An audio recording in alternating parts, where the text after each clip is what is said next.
¿Quieres saber por qué elegimos la Universidad de Piura? Porque su exigencia me reta e impulsa a ser mejor. Porque nuestros profesores tienen grado de doctor. Y son reconocidos en el extranjero. Porque otorgan becas. Y se preocupa por la formación integral de todos los alumnos, independientemente de la condición económica. Nos ayudan a formar nuestra conciencia social. Porque además de estudiar, siempre hay tiempo para divertirse. Me puedes estudiar en el extranjero. Ou avec des personnes. die aus aller Welt kommen.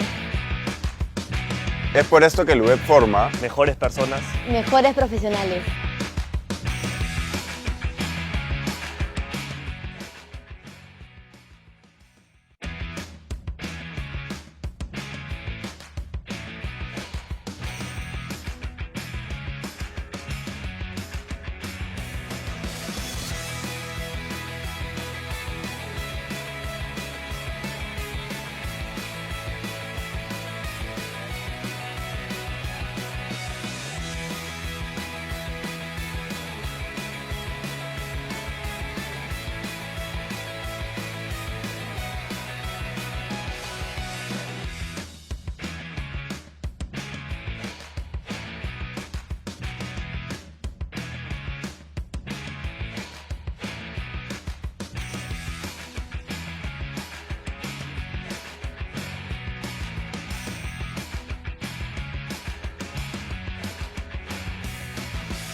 ¿Quieres saber por qué elegimos la Universidad de Piura?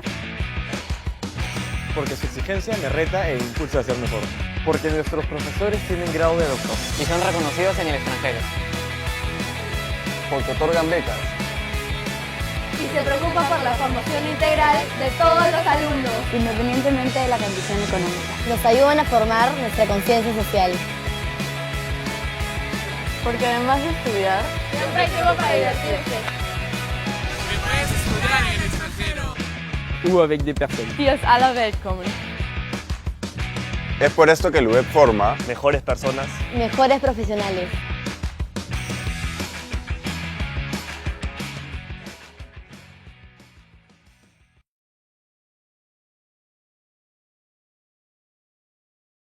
Hola, quiero darles la bienvenida tanto a los padres como a los postulantes interesados en nuestra carrera de medicina humana a este UDEP Explorer. Les agradecemos profundamente por su participación y por enlazarse a esta transmisión. Y enseguida les voy a presentar el taller correspondiente a la carrera de medicina.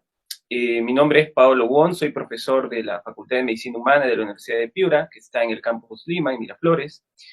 Y el día de hoy vamos a tratar acerca de un tema que enlaza la currícula médica y la formación de nuestra facultad y en general de un médico con el enfrentamiento a un problema de salud pública como es la tuberculosis.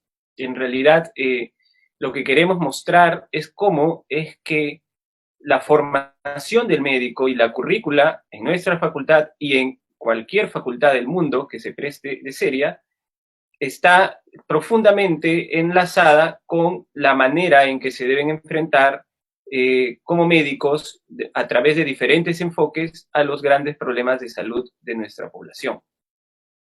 Voy a contar con la ayuda de 4 estudiantes que han accedido dentro de su limitado tiempo a ayudarnos en explicarles a ustedes cómo es que podemos enfocar a la tuberculosis y cómo debemos enfocar a la tuberculosis desde los diferentes puntos de la formación médica que finalmente se traducirán en alguna especialidad de algunos de ellos o de ustedes cuando nos acompañen en la carrera. Entonces empezaremos siempre preguntándonos qué es eso que están buscando ustedes, qué es lo que hace a un médico, ¿no? ¿Cómo es que nos vamos a transformar de personas, digamos, preprofesionales, preuniversitarios, con intereses y vocaciones, a un profesional médico? En realidad, ¿qué es lo que hace a un médico? Podrá ser, de repente, la indumentaria, el mandil blanco, el estetoscopio colgado en el cuello, ¿no? Como en las series de televisión. Es el título universitario colgado en una pared, ¿no? Firmado por muchas personas importantes. Son todos los libros que se han leído y que están en las cabezas del médico, que finalmente es lo que le define como tal.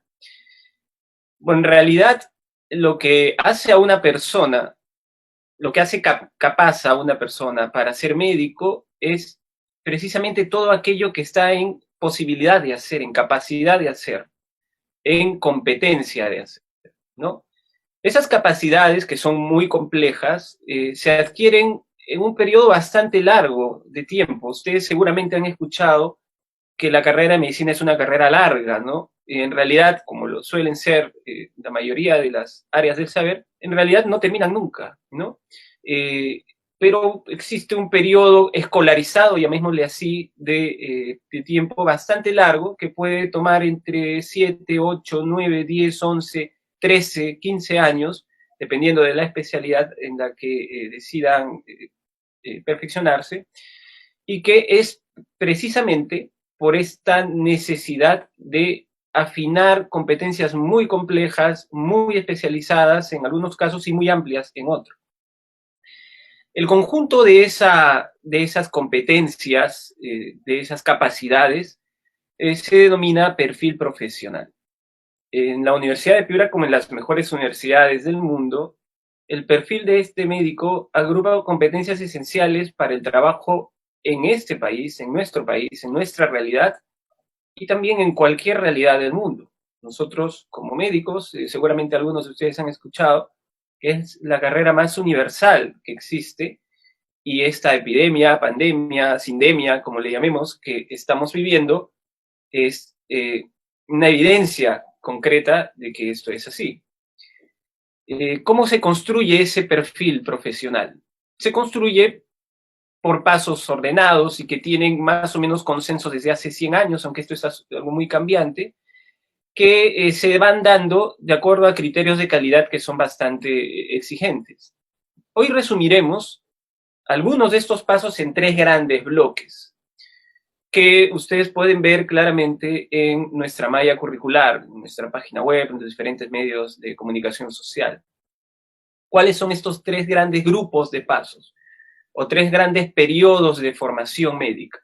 El primer paso es el básico, el fundamental, el que le da el razonamiento científico al profesional médico. Lo denominamos las ciencias básicas o ciencias fundamentales para el médico. A diferencia de las ciencias básicas en general, cuando ustedes se aproximan a las ciencias, no estamos hablando de ciencias necesariamente abstractas o muy amplias, sino estamos hablando de ciencias básicas médicas, que están relacionados con el pilar, con la base de la gran pirámide de conocimientos que generarán esas competencias de las que hemos hablado. Estamos, por ejemplo, mencionando a las muchas ramas de la biología que estudia la vida y cómo conocerla y estudiarla y protegerla. Estamos hablando luego, en un segundo paso, de las ciencias clínicas. ¿Qué son las ciencias clínicas? Son aquellas en las que ya inevitablemente tenemos que trasladar y extrapolar o intrapolar este conocimiento básico fundamental en la atención de personas con problemas de salud presentes o probables o en riesgo o futuros o que queremos evitar y que requiere un cierto entrenamiento con respecto ya no solo al aspecto científico, sino también a la capacidad de comunicarnos, de adquirir información, de procesar información y de interpretar lo que está sucediendo en esta persona y poder intervenir, claro. Y finalmente, el otro gran cuanto de conocimientos está relacionado con el enfoque de salud pública y que, como ustedes saben, ahora ha adquirido una relevancia importante en los medios de comunicación por la epidemia del COVID. La salud pública ya no implica el contacto necesariamente individual, sino pensar en las grandes poblaciones y en los comportamientos de estas poblaciones y de las enfermedades en estas grandes poblaciones, o de los fenómenos que podrían producir alguna alteración de salud.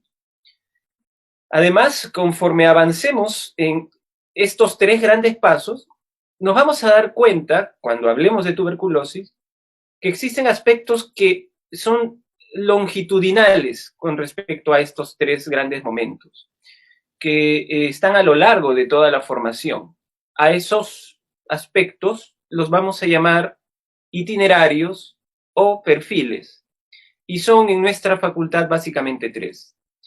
El perfil de investigación, que se aplica en los tres momentos, en las ciencias básicas, en las clínicas y en la salud pública. El de gestión, que claramente implica cómo manejar, por ejemplo, los recursos en ciencias básicas, clínicas y salud pública.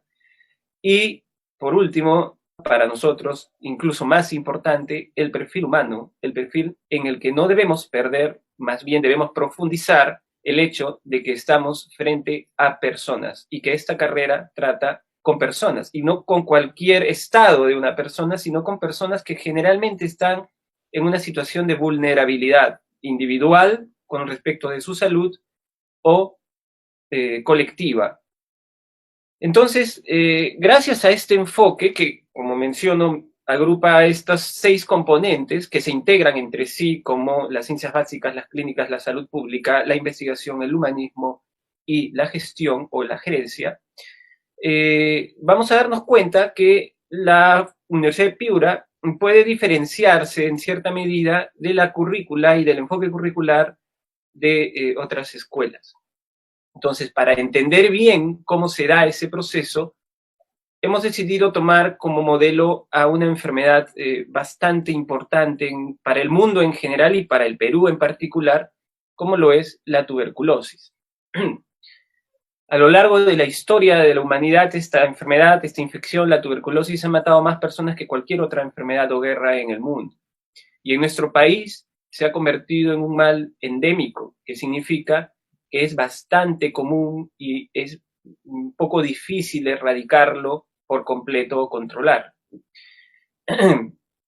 Sobre todo en poblaciones con, repito, vulnerabilidad, en este caso colectiva, como es aquella que está relacionada con la pobreza, la dificultad de acceso a los servicios de salud, el hacinamiento y todos esos factores, la baja educación, no solo educación e instrucción general, sino también conocimientos en cuidados de la salud, que hace que todos nosotros como médicos peruanos tengamos que tener claro, sea cual sea la especialidad que abarquemos, que debemos conocer a la tuberculosis en todos estos aspectos que he mencionado y tener competencias en todos esos aspectos que nosotros estamos proponiendo en la currícula.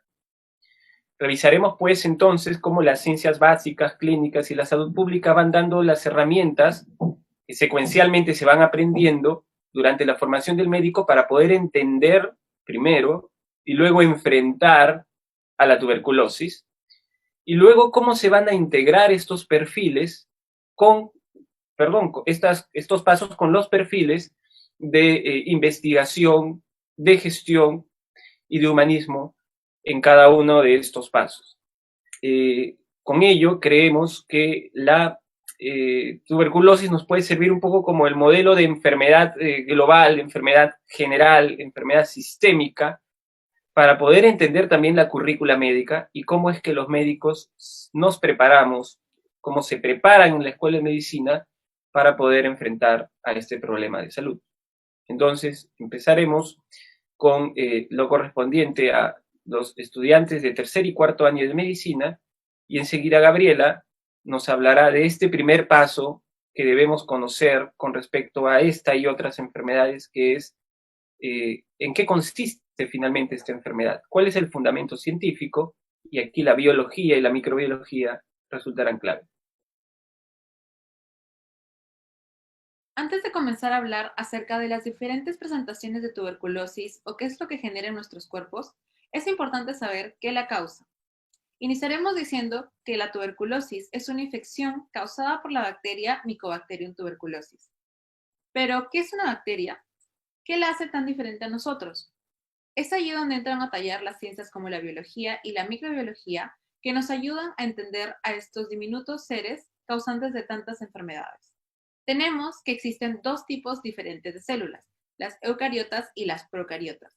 Nosotros, los seres humanos, estamos conformados por millones de células de tipo eucariota, mientras que las bacterias son microorganismos unicelulares. Esto quiere decir que poseen y están conformados por una sola célula, y esta es del tipo procariota. Las células eucariotas y procariotas presentan varias diferencias a nivel estructural. Así, muchas de las formaciones que presentan las células eucariotas no las poseen las procariotas y viceversa. Por ejemplo, la célula eucariota posee núcleo, que es una estructura que contiene los cromosomas, y allí se encuentra nuestro ADN. Mientras que la célula procariota, si bien posee su propio ADN, este no se encuentra organizado en forma de núcleo. Hablando específicamente de las bacterias, hay de dos tipos. Aquellas que viven en el medio ambiente de manera independiente y que al entrar en contacto con nosotros no nos producen ningún tipo de lesión o enfermedad, así como otras que para su supervivencia necesitan de un huésped, es decir, un organismo de mayor complejidad del cual se nutren y viven. Dentro de este grupo de bacterias están aquellas que causan enfermedad y otras que no. Dentro de nuestro organismo, desde el momento en que nacemos, muchas bacterias, hongos y virus que se encuentran en nuestro entorno, entramos en contacto con estas. Mientras vamos creciendo, ellas formarán comunidades en nuestra piel, fosas nasales, cavidad bucal, intestinos, etc. Es así como llegamos a convivir con ellas hasta el día de nuestro fallecimiento. Por otro lado, existe el otro grupo de bacterias que al ingresar a nuestro organismo sí producen enfermedad o daño. Entre ellas, el Mycobacterium tuberculosis, causante de la enfermedad tuberculosis. Vamos a conocer un poco más a este tipo de bacteria. El Mycobacterium tuberculosis es una bacteria intracelular, es decir, que al infectarnos se establece dentro de nuestras células y puede producir infección de por vida. Esta ingresa por nuestras vías respiratorias e infectan principalmente a los pulmones. ¿Cómo es esta bacteria? He aquí una imagen de donde podemos observar algunas características de su pared celular. La pared celular es una estructura externa de la bacteria. En este caso es bastante compleja en comparación con el resto de bacterias y le provee de muchas características como la resistencia a antibióticos que usamos frecuentemente y respuesta que van a generar en nuestros cuerpos al momento que éstas ingresan. Una vez que el Mycobacterium ingresa a nuestro cuerpo, ¿cómo es posible que la detectemos? Es decir, ¿cómo es que al llegar al hospital una persona se entera o se da cuenta que tiene Mycobacterium tuberculosis? Aparte de la sintomatología de la persona enferma, la tuberculosis puede presentarse o puede detectarse mediante distintos métodos de laboratorio. Para poder identificarla, es importante aquí nuestras enseñanzas de laboratorio de microbiología. Nos son de bastante utilidad. En este caso, una de las formas es mediante la prueba de baciloscopía o beca de esputo, donde se toma como muestra el esputo del paciente y se evalúa la presencia o no de la bacteria en este. Lo hacemos mediante la observación directa utilizando el microscopio óptico. Previamente a esto se realiza una tinción especial que nos permite visualizar con mayor claridad la bacteria. Esta tinción se llama Ciel-Nielsen. En la imagen podemos observar un ejemplo donde la bacteria se ve de un color rosado en un fondo azul. Así es como se vería en el microscopio utilizando esta tinción.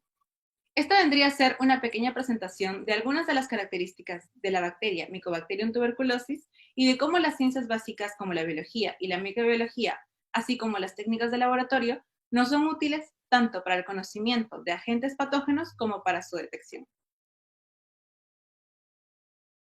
Con Gabriela ya revisamos el aspecto más microscópico de la tuberculosis.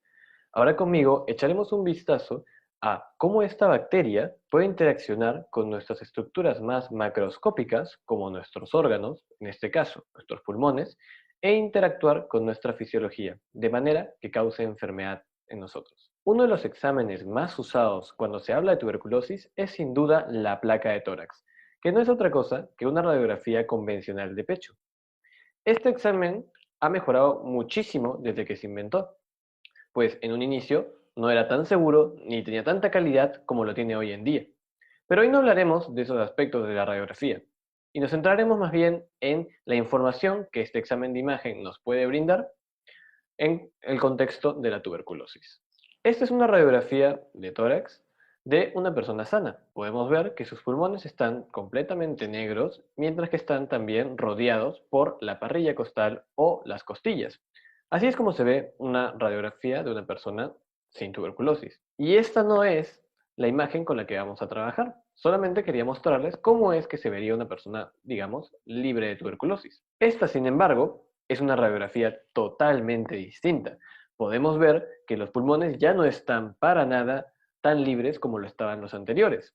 Podemos ver más bien que están opacos, un poco grises claros, e incluso se pueden visualizar algunas estructuras blancas en su interior, cosa que no deberían estar visibles, puesto que tenemos en cuenta que los pulmones están llenos de aire, por lo cual no debería haber esta asimetría ni este tono gris que los recubre.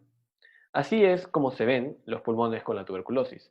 Ahora, la tuberculosis es una bacteria muy especial y se le conoce popularmente en el ambiente médico como una gran simuladora.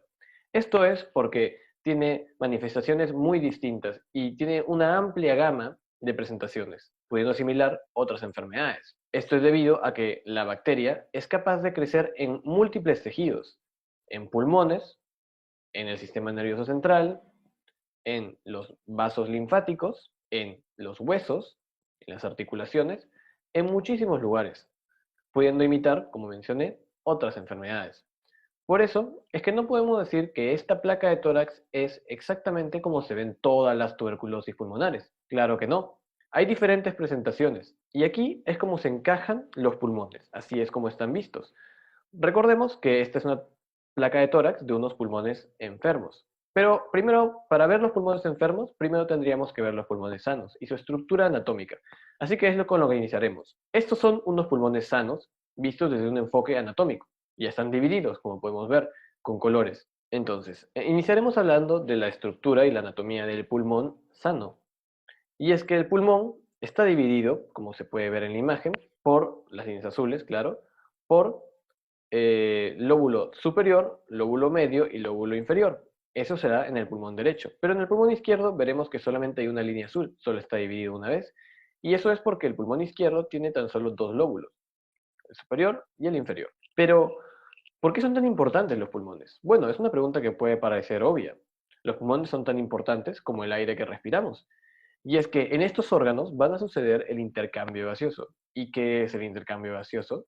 El intercambio gaseoso es el proceso por el cual nosotros captamos oxígeno del ambiente y depositamos en el aire CO2, de manera que cada vez que inhalamos, lo hacemos para captar el oxígeno, y cada vez que exhalamos, lo hacemos para eliminar el CO2 o el dióxido de carbono. Este proceso fisiológico es muy importante porque el cuerpo necesita oxígeno, y eso es como las enfermedades o muchas enfermedades pulmonares interaccionan con esta fisiología causando enfermedad. Podemos ver en estas imágenes cómo está un poco mejor dividido el pulmón. Podemos ver que está ya con los lóbulos separados y con las separaciones marcadas con un color azul. Pero en anatomía no solamente nos vamos a limitar a dividirlo en lóbulo superior, medio e inferior, en el caso del pulmón derecho, y en el caso del pulmón izquierdo, lóbulo superior e inferior. No, en anatomía vamos un poco más allá, porque no basta solamente dividirlo en 5 segmentos, sino que en el apasionante curso de anatomía verán cómo lo dividimos en muchos más segmentos pulmonares. y eso lo tendrán que revisar cuando ya lleven el curso. Pero hoy día solo nos limitaremos a decir que existe el lóbulo superior, el medio y el inferior en el pulmón derecho, y en el pulmón izquierdo el lóbulo superior e inferior. Ya en otra ocasión tal vez hablaremos de los múltiples segmentos que se muestran en pantalla. Volvemos a nuestros pulmones con tuberculosis, esta vez para verlos un poco más de cerca, al nivel de la anatomía, pero de la anatomía microscópica. Estoy hablando de la histología, la ciencia que estudia los tejidos. Aquí es donde sucede la magia, aquí es donde cada suspiro cobra sentido. Nos encontramos al nivel de los alvéolos pulmonares. Estos pequeños sacos están recubiertos por unas células totalmente planas, como escamas, y tienen que serlo así, porque si no, el intercambio gaseoso sería muy difícil. Recordemos que del aire tenemos que captar el oxígeno y depositar en los alvéolos el CO2 para luego eliminarlo. Este movimiento, esta dinámica de gases, tiene que poder pasar a través de las células. Y por eso conviene que la célula sea delgada. Una célula muy ancha dificultaría este intercambio. Las células que recubren superficies del cuerpo se unen unas con otras, dando lugar a una estructura que llamamos epitelio. Los epitelios son de muchos tipos y se clasifican según las células que lo conforman. Para la clasificación, tomamos en cuenta la forma de la célula, las capas de las células que conforman el epitelio y las cualidades especiales de cada célula que conforma el epitelio. Así pues, podemos ver en pantalla al lado izquierdo la imagen de un corte histológico de piel, que está recubierto por un epitelio plano estratificado queratinizado. Mientras que en los alvéolos pulmonares a la derecha, podemos ver un epitelio plano simple. En ambas imágenes, las células están teñidas, es decir, que no son realmente ese color. Y es fácil imaginarlo, porque, como vemos, el corte de piel está fucsia, casi morado, y nosotros no somos fucsias ni morados, ¿verdad? Eso es porque lo hemos teñido, como mencioné. La tinción específica es hematoxilina eosina.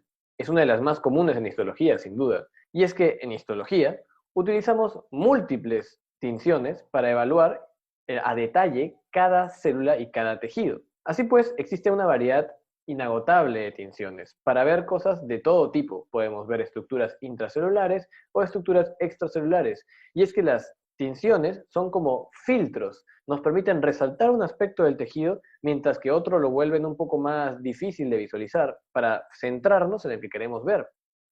Así pues, también hay tinciones un poco más generales, como la hematoxilina eosina que mencioné anteriormente. Esto nos ayuda a ver un panorama, bueno, pues un panorama completo, un poco más la estructura y arquitectura del tejido y de las células que lo conforman. Pero esto es revisando un pulmón normal, claro. Hemos visto de cerca una parte sana de nuestro pulmón con tuberculosis, puesto que no está todo lleno de la bacteria, no está todo habitado por la bacteria. Hemos visto ahora alvéolos sanos, para entender y comprender su fisiología. Pero ahora nos adentraremos a la parte enferma, al lado oscuro del pulmón, a la parte que está infectada y habitada por la bacteria de la tuberculosis, para echar un vistazo más de cerca de cómo ella altera nuestra fisiología. Conociendo cómo se ven los alvéolos normalmente, podremos comparar con el lado de la tuberculosis de cómo es que sucede la enfermedad. Entendiendo cómo se ven sanos, entenderemos mejor por qué la bacteria nos hace enfermar. Nos encontramos en la parte infectada del pulmón, la parte que está comprometida por la tuberculosis. Y lo que tenemos en pantalla es una estructura formada por células que tiene la función de una cápsula, que aísla a la tuberculosis y evita que esta bacteria se apodere del resto del pulmón o incluso se disemine a otras partes del cuerpo. Esta cápsula tiene un nombre y se llama granuloma. El granuloma está conformado por múltiples células, en su gran mayoría células del sistema inmune. Sería una charla entera hablar de todos los tipos de células del sistema inmune, pues hay una variedad bastante grande y tienen una función y fisiología increíbles. Pero hoy solo nos limitaremos a decir que este granuloma representa un tira y afloja entre la tuberculosis y el sistema inmune. La bacteria trata de apoderarse del pulmón y del organismo, pero el sistema inmune no quiere que eso suceda, para lo cual la encapsula, aislándola, de manera que así evita que se disemine. Este granuloma representa un tira y afloja porque la bacteria va a estar constantemente tratando de escapar, mientras que el sistema inmune estará constantemente tratando de encapsularla. Las personas que tienen un sistema inmune bastante fortalecido y, digamos, óptimo, son capaces de mantener el granuloma y su integridad, de manera que la bacteria no se escape y afecte otras partes del organismo. Sin embargo, un porcentaje de estas personas que tienen un sistema inmune óptimo, aún así, a pesar de que su sistema está en perfectas condiciones, la tuberculosis ganará la batalla y logrará escapar del granuloma, de manera que producirá otros lugares de infección en el pulmón o incluso en algunos casos, cuando la enfermedad ya ha avanzado, en otras zonas del cuerpo. Por otro lado, está el escenario de las personas que tienen un sistema inmune debilitado. Estas personas tienen problemas para mantener la integridad del granuloma, de manera que le dan ventaja a la tuberculosis y esta, en un porcentaje más elevado de los casos, logra romper o escapar la cápsula que la estaba conteniendo, que era el granuloma, y se disemina a otras partes del pulmón y va a invadir otras secciones de este órgano y del cuerpo. Cabe mencionar que una de las medidas más efectivas o más a tener en cuenta para protegerse contra la tuberculosis es tener un buen sistema inmune, es tener un sistema de defensa que nos permita mantener la integridad de esta cápsula y evitar que la bacteria se disemine. Pero la razón por la que esta bacteria causa enfermedad es porque esta diseminación, este esparcimiento por diferentes partes del pulmón de la bacteria, como vimos en la placa de tórax, va a afectar las estructuras que están en el interior de este órgano, que en este caso son los alvéolos. Y como pueden ver en la imagen, no vemos alvéolos ahí. Es una imagen un poco más, digamos, de lejos, pero igualmente un pulmón sano se vería con múltiples alvéolos o huequitos o puntitos blancos que representarían los espacios llenos de aire. Acá ya no los vemos, porque ha habido destrucción de esta parte del órgano. La destrucción de los alvéolos condiciona a que haya menor intercambio gaseoso, porque hay menores estructuras que se ocupen de ese intercambio. De manera que es así como la tuberculosis va a empezar a mermar y a dañar partes de nuestros pulmones y con ello nuestra salud. Así que, como hemos visto en este breve segmento, hemos hablado de la anatomía de los pulmones sanos para luego pasar a la anatomía microscópica o la histología de los pulmones sanos, que son los alvéolos. Hemos hecho una breve revisión sobre la fisiología del intercambio gaseoso para luego pasar a una perspectiva ya más patológica, ya más correspondiente al estudio de la patología, de las enfermedades, a eso me refiero, para evaluar lo que es la situación de un granuloma en el interior del pulmón. Hemos visto cómo el granuloma representa un tira y afloja entre el sistema inmune y la tuberculosis, para luego al final terminar diciendo que uno de los aspectos más importantes es mantener un buen sistema inmune cuando hablamos de luchar contra la tuberculosis y evitar tener esta enfermedad. En la atención clínica se da un encuentro entre dos personas, una que está en un estado vulnerable y se acepta la consulta para recuperar su salud.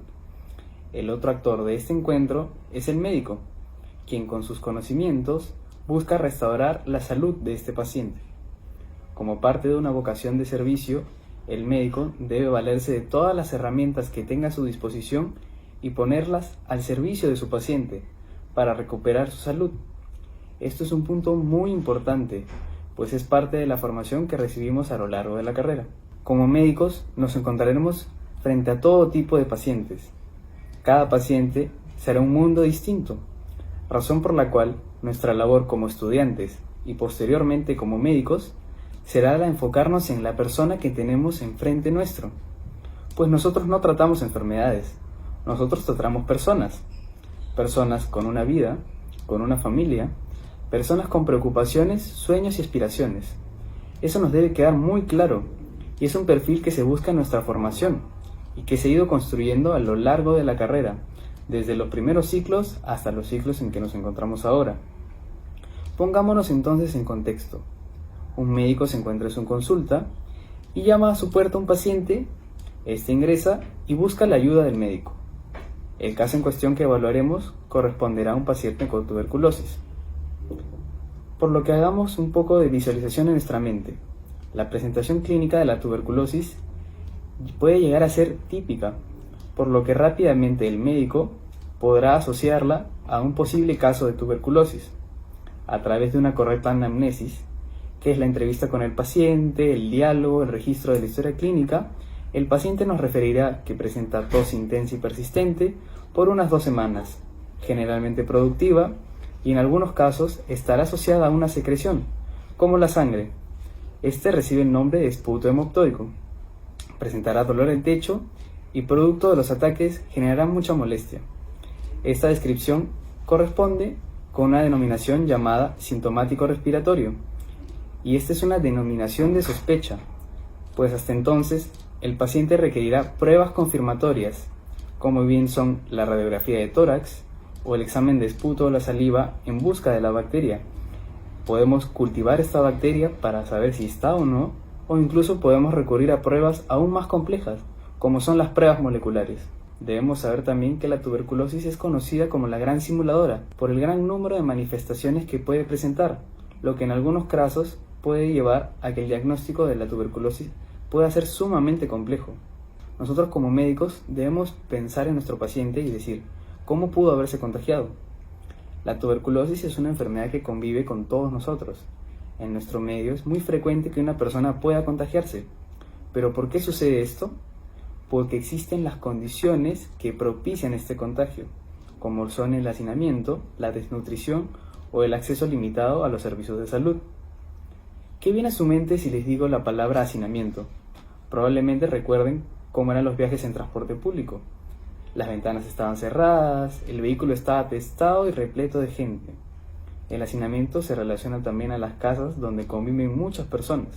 Para fortuna nuestra, tenemos un sistema inmunológico que responde por nosotros.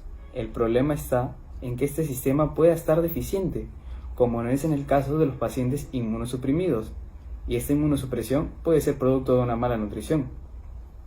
Continuando con nuestra evaluación, hay que tratar a este paciente.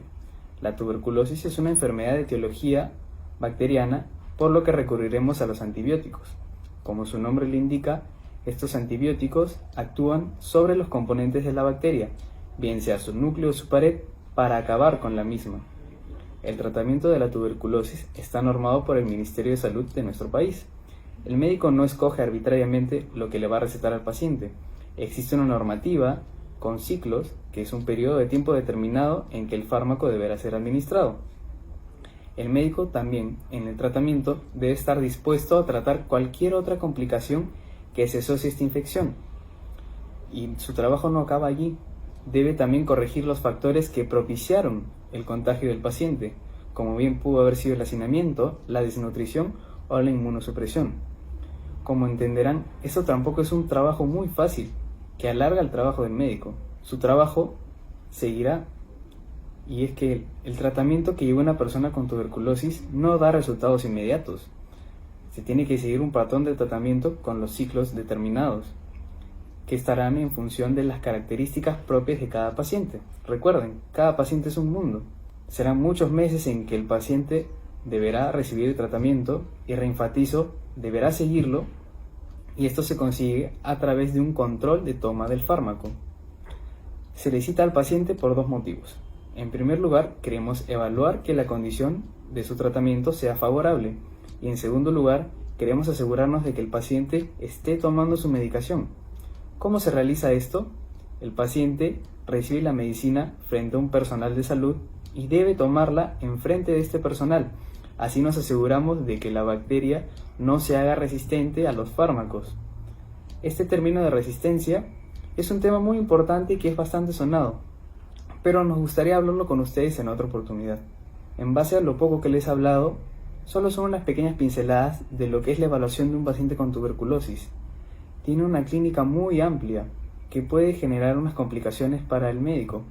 Eso estamos seguros, pero también estamos seguros de que todo médico con una buena vocación y con los conocimientos necesarios estará dispuesto y pondrá todo de sí para recuperar esta salud tan anhelada por el paciente. Muchas gracias. Hola, yo soy Marcelo y ahora le voy a hablar de unos aspectos de transmisión, epidemiología y salud pública de la tuberculosis. Como habían comentado mis compañeros, el micobacterio de tuberculosis suele alojarse dentro de los pulmones de quienes tienen la enfermedad activa. Sin embargo, también hay que considerar que algunos pacientes pueden tener muy pocos síntomas. ¿Y cómo se transmite la tuberculosis? Bueno, la tuberculosis suele transmitirse a través de pequeñas gotas que uno fácilmente libera al toser, al estornudar o también al hablar o al cantar. y además estas gotas suelen permanecer suspendidas en el ambiente durante horas a días. ¿Y quiénes están susceptibles a contagiarse? Y en verdad todos nosotros. Sin embargo, aquellos que tienen mayor exposición o aquellos que tienen un tipo de deficiencia inmune tienen mayor probabilidad de ello. Además, se dice que el 70% de los que se infectan en verdad logra eliminar a la bacteria, esto gracias a su sistema inmune. Pero por otra parte, el 30% que se infecta puede hacer la enfermedad activa y depende de nuevo de su sistema inmune para controlar o eliminar a la bacteria. Si es que se infecta, hace la enfermedad y la logra controlar, mas no la elimina, eso se denomina tuberculosis latente, en la cual la bacteria permanece en nuestro cuerpo pero en un estado de latencia. Asimismo, quiero aprovechar para comentar que tanto los pacientes que tienen la enfermedad activa como los que tienen la enfermedad latente tienen que ser diagnosticados y tratados adecuadamente, de lo contrario se dice que la mitad fallece a los 2 años lastimosamente. ¿Y por qué es importante hablar de tuberculosis? Bueno, según la Organización Mundial de la Salud, la tuberculosis está dentro de las 10 principales causas de mortalidad en el mundo, siendo la primera de las causas infecciosas, incluso superando a otras como el VIH-Sida. Además, en el 2018 se determinó que 10 millones de personas se infectaron de nuevo con tuberculosis, de las cuales estas acuñaron en gran parte a los países con mayor prevalencia, siendo entre estos el Perú. Y la tuberculosis es una enfermedad que se considera endémica y aún un problema vigente en nuestro país. Sin embargo, en pleno siglo XXI ya la tuberculosis no se tiene que ver como una enfermedad intratable o una enfermedad terminal, dado que con todo el avance médico que se tiene, ya se puede llegar a un diagnóstico en las fases más tempranas de la enfermedad, incluso justamente tratar a los pacientes de forma adecuada y llegar a curar la tuberculosis y prevenir sus principales complicaciones. Suma a esto tenemos las estrategias sanitarias. Un ejemplo en nuestro país es la estrategia DOTS, de tratamiento directamente observado, la cual permitió una reducción significativa de los casos de tuberculosis en la década de 1990. Otra estrategia es la de la vacuna BCG, que seguramente muchos de nosotros la hemos recibido cuando éramos pequeños, y esta previene las formas más severas de la enfermedad. Y para finalizar, más allá de las medidas que les he comentado, las principales formas de evitar contraer la tuberculosis es mediante un estilo de vida saludable, con una dieta balanceada y justamente evitar exponerse. Es por ello que un enfoque de salud pública es determinante a la hora de abordar un problema de la magnitud como esta. En la Facultad de Medicina nos enseñan a construir dicho enfoque de salud pública, de tal forma que podamos fomentar una cultura de prevención en la sociedad y así cuando nos unamos a la lucha contra la tuberculosis podamos finalmente hacerle frente y quién sabe tal vez incluso eliminarla en nuestro país. Hemos visto entonces, gracias a las explicaciones que sus futuros colegas han dado con respecto a la tuberculosis, cómo es que esta debe ser enfocada integralmente, desde el punto de vista científico, biológico, de la clínica y de las herramientas que tenemos para enfrentarnos a ellas en un consultorio, hasta la actuación comunitaria y las herramientas de salud pública, que son en el fondo las que nos sirven como indicadores de si es que estamos controlando o no el problema de salud, ¿no? En la tuberculosis no hay una vacuna desarrollada hasta el momento que haya podido permitirnos pues erradicar la enfermedad como ha sucedido en otras infecciones y como se está buscando ahora en el COVID. Así que necesitamos muchas más otras herramientas para poder controlar y superar este problema de salud pública. Esto podría aplicarse, esta formación médica, evidentemente se tiene que aplicar a todos los problemas de salud, incluso para aquellos que no conocemos aún. Precisamente por eso es que el médico es competente de poder enfrentar integralmente los problemas de salud que afectan a las poblaciones y a las personas individuales. Así que si ustedes tienen interés en que podamos explorar otros temas para definir su vocación o profundizar ella, estamos abiertos y tienen los canales como Facebook o los correos de la universidad para escuchar sus sugerencias. De esta manera, el día de hoy estamos finalizando esta transmisión y le damos las gracias a quienes se han conectado y quienes lo verán también en las grabaciones. Y los invito a estar atentos a nuestro cronograma pueden ingresar a UDEP Explorer, ya que compartiremos información sobre todas nuestras carreras, no solo la de medicina humana. Y si tienen alguna duda, pues pueden escribir al inbox o al correo admisionlima@udep.edu.pe. Hasta una nueva oportunidad.